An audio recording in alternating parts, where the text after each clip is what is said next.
मध्य प्रदेश के मंदसौर में चंबल नदी पर बना एशिया का सबसे बड़ा मानव निर्मित गांधीनगर सागर बांध कैग की रिपोर्ट के अनुसार खतरे में है। 2019 में आई भीषण बाढ़ के बाद गांधी सागर बांध की बालकनी के ऊपर से पानी छलक पड़ा था। बांध का पावर हाउस भी पूरी तरह से ठप हो गया था। गांधी सागर बांध की परिधि में रहने वाले लोगों और यहाँ पर होने वाली गतिविधियों के ऊपर भी जब प्रश्न चिन्ह खड़े हुए हैं तो प्रशासन जागा है और वहां पर तकनीक और अन्य सर्वे शुरू करवा दिया गया है। कलेक्टर गौतम सिंह ने अलग अलग सर्वे दल गठित किए हैं जिनको 15 दिन में सर्वे करके अपनी रिपोर्ट देनी है। गांधी सागर बांध की 5 किलोमीटर की परिधि में ड्रोन से वीडियो और फोटोग्राफी भी प्रतिबंधित कर दी गई है और धारा 144 लागू कर दी गई है। में जो गांधी सागर बांध की सुरक्षा को लेकर हमारे जिलाधीश महोदय द्वारा सर्वे करवाया जा रहा है। इस सर्वे में जो बाहर से आकर लोग बस जाते हैं और उसकी जानकारी नहीं होती है ग्राम के लोगों को, तो इसमें विशेष जो सुरक्षा को दृष्टि को देखते हुए बांध की सर्वे करवाया जा रहा है। इसमें जो हमारे गांधी सागर ग्राम के जो आंगनवाड़ी कार्यकर्ता, इसमें जो पटवारी जी हैं और शिक्षक और हमारे जो पुलिस बल है, इन सभी को मिलकर घर घर जाकर सर्वे करना है और उनकी विशेष रिपोर्ट आगे प्रस्तुत करवानी है। गांधी सागर में कौन से समाज के समुदाय निवास करते हैं? गांधी सागर में वैसे लगभग सभी जगहों के लोग, दूर दूर के प्रदेशों के लोग रहते हैं। उसमें विशेषकर हमारे 40 वर्ष से बंगाली समुदाय के लोग रहते हैं। वो पश्चिम बंगाल और इस तरफ से इनका जो यहाँ पर स्थापित किया गया था, और इसमें बाहर से भी जो गतिविधियाँ हैं संचालित होती रहती हैं। इसमें विशेष उसको ध्यान में रखते हुए सर्वे करवाया जा रहा है। आपका नाम? मनीष परिहार। गांधी सागर ग्राम की जनसंख्या 8840 के लगभग है। जी, आपका नाम? मनीष परिहार। रह रहे हैं कई तरह के सर्वे में जो है सुरक्षा को लेकर के भी है। क्या क्या किन किन बिंदुओं को ध्यान में रखा गया?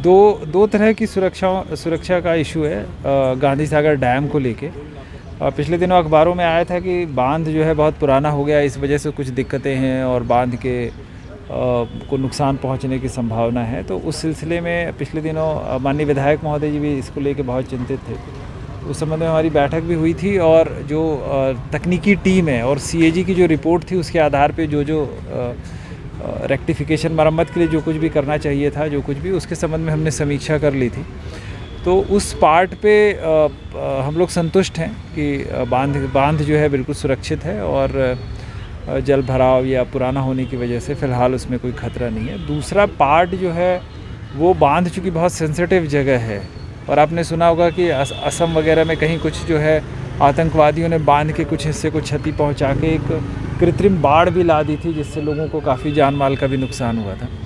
तो आसपास की शिकायत ये है कि बहुत से बाहरी लोग आके वहाँ बस रहे हैं और वो कौन से लोग हैं जो सरकारी ज़मीन और डैम के आसपास बस रहे हैं और किस तरह की एक्टिविटीज़ चल रही हैं, इसको लेके भी माननीय विधायक महोदय बहुत चिंतित थे। तो एसपी साहब के साथ हमने वहाँ बैठक की थी।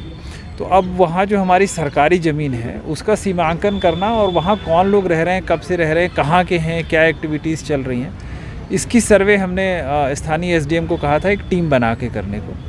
इसके बाद जो ये कहें कि अनाधिकृत निर्माण होगा या बाहरी लोग होंगे, उसके संबंध में एसपी साहब से चर्चा करके हम लोग अपनी कार्रवाई शुरू करेंगे और ये देखेंगे कि वहाँ कोई ऐसी एक्टिविटी नहीं चले जिससे बांध हमारी एक्चुअली राष्ट्रीय संपत्ति है। अगर बांध को कोई नुकसान पहुँचाता है तो बहुत बड़ा नुकसान होगा। आप सोचो कि 60s से जो है वो हमको सिंचाई के लिए पानी दे रहा है, पेयजल दे रहा है, ग्राउंड वाटर रिचार्जिंग कर रहा है, फिशरीज़ की एक्टिविटीज़ चल रही हैं। तो गांधी सागर जलाशय निश्चित तौर पे हमारे लिए बहुत बड़ी धरोहर है।